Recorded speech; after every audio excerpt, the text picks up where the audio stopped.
So my wife and I have owned many gaming chairs over the years, and I think we've both come to the realization that as cool as some of them look, they're not really designed for comfort or longevity. Now Steelcase reached out to us recently to see if we wanted to check out their gesture chairs, and we've actually been using them for about a month now, so I thought I'd make a video about our experience with them because they are very different to anything else we've owned in the past. Let's get into it. So the two chairs we've got here are actually custom gesture chairs, so you can have the option to mix and match a bunch of different colors, or you can just go with a pre-configured model. We also have the optional headrest on here as well. Now, one thing we did really appreciate is that these come mostly pre-assembled. A lot of gaming chairs I've had in the past tend to need quite a bit of assembly. Normally you got to put the backrest onto the seat, you got to put the armrests on. This is just a case of dropping the seat onto the wheelbase, so super straightforward, although they weigh, I think, 70 pounds, so definitely be careful when you're like trying to lift them out of the box. Now, when we first got these, Steelcase messaged us and they were like, yo, let's hop on a call so we can talk about the features of the chair. And honestly, my first reaction was, why do I need to hop on a call to talk about a chair? Like, surely it's just a chair. But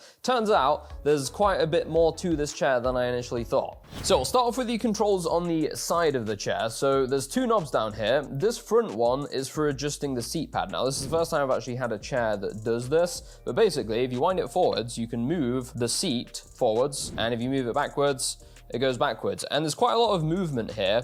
I've been told that you're supposed to have about 3 fingers between the front of the seat pad and like just behind your knees. Otherwise, it cuts off your blood circulation. But anyway, on the outside of this dial, there is a small lever. Now, this is the height adjustment, so obviously you know how this works. It's on every chair. But the best part about pairing this with an adjustable desk is that first, you can dial in the perfect height for the chair. So you're supposed to usually have your knees at like a 90-degree angle, I guess kind of like that. And then once you got everything dialed in, you can adjust your desk to the perfect height. I've already got mine set at like 30 inches. But yeah, it means you're not compromising on any ergonomics. Now, the second knob down on the side here is for the recline tension. So depending on your preference, you can kind of find a nice middle ground to get it to the point where there's enough tension to keep you upright, but then when you want to lean back, you still have the freedom to do so, but with a little bit of support. Now, this also has a dial on it. So there are 4 levels of tilt lock here. At number 4, it's completely locked upright. So if you want to keep like a really good posture, you can have it on that setting. I prefer to actually have mine unlocked all the way. That way I've just got total free range of movement. Now, one thing I was super interested to try out is the lumbar support. The only chair I've really had previously that has built-in lumbar support was the Razer Iska, and I don't know, I just didn't really get on too well with it. I felt like it was more of a cushion than anything. This, on the other hand, is fully adjustable, so you can raise the height up and down like this, and if you do this while you're sat in the chair, you can kind of feel it in the different parts of your back, so you can get it in just the right position. The only small criticism I have here is the tabs. They're a little bit sharp on your fingers. Now, one thing that's quite interesting about the whole ergonomics of the chair is that it's not completely rigid, and initially I thought, well, surely that's a bad thing because you normally associate good build quality with rigidity. But in the case of an ergonomic chair, it's actually a good thing because you'll notice when I lean back and recline like this, there's a little bit of flex in the backrest, which is actually a good thing.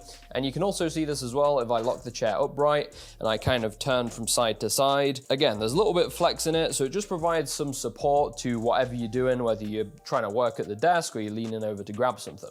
Let's talk about the headrest. Now, when I was on the call with the Steelcase team, they actually corrected me. This isn't a headrest, it's actually a neck rest. And now that I've had the chance to use it, it makes total sense. One thing that is quite impressive is the amount of adjustability. So you can see here, I can move it up and down, I can rotate it like this, and you can even rotate it backwards as well. And the reason I like that is because if I sit back in the chair, you can adjust it to like the specific part of your neck, like the nape of your neck, to just fill it in so that when you're leaning back, there's no pressure points or anything. It's just kind of supporting it, which feels great. Now, if you're one of those people who likes to sometimes just get your headrest up and out of the way, you can even flip it all the way over like this so that you can just sit naturally in your chair and it's not interfering with anything. Okay, so I've got to talk about the armrests because these are by far my favorite feature of this chair. Now, if you've ever had a gaming chair in the past, you probably had what are referred to commonly as 4D armrests, which basically allow you to move the armrest up and down.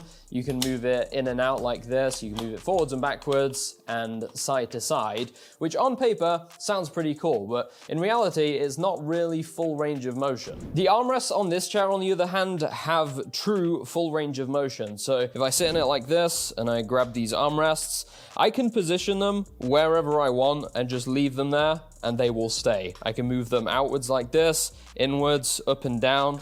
I've got movement here as well. Now, the optimal position for your armrests when you're just working at a desk is to have them level with the desk. So normally I'll have them like this, and then that's super comfortable for when I'm like working or editing videos. The problem arises when you want to game with a controller, because I've had lots of gaming chairs in the past, and normally I'll tuck my elbows inwards and they kind of just like bash up against the armrests. The coolest part about these is that you can bring them all the way in, almost to the point where they're like hugging your thighs, and you've just got the perfect spot to rest your elbows while you're gaming. Like, this feels so comfy. And also when I'm checking my phone like during the day as well, I can just raise these up a little bit, and then I've got the perfect spot to just lean back and chill and check my emails. There is one last feature I wanted to talk about, and that is the casters. Now, recently we upgraded the gaming chairs with some rollerblade caster wheels because they were just super freaking noisy, and as you can see, we are on hardwood floor. Turns out rollerblade wheels actually come with their own problem, and that is that they just roll too well. Like, goodbye chair.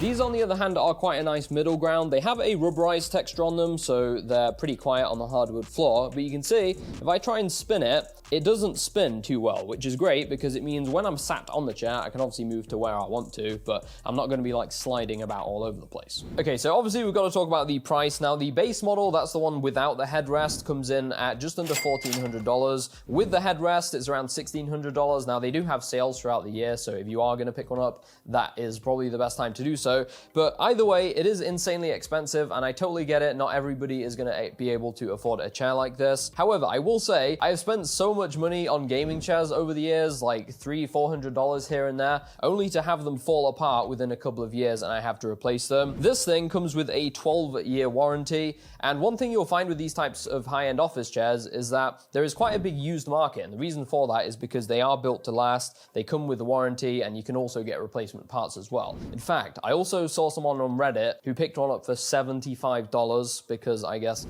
office sale didn't know what they had. So I guess you can look out for cheap deals like that too. But anyway, that was my thoughts on the Steelcase Gesture chair after using it for about a month. Now, I honestly don't think I could go back to a regular gaming chair after using these. I don't know if it has something to do with getting older, but if you'd have asked me like 10 years ago if I'd have picked an office chair or a gaming chair, I'd have probably picked a gaming chair just because it looks cool. But I think once you start to realize you spend like 10 plus hours a day sitting down at your desk, that your chair should be first and foremost an actually good chair, and these definitely are. And I also happen to think they look super cool in the new setups. Let me know what you guys think down below in the comments. Do you prefer Nay's white and grey chair, or do you prefer the black and grey? And would you pick one of these up over a gaming chair? Drop a like on this video if you enjoyed, hit that subscribe button if you're new, and we'll catch you all in the next one.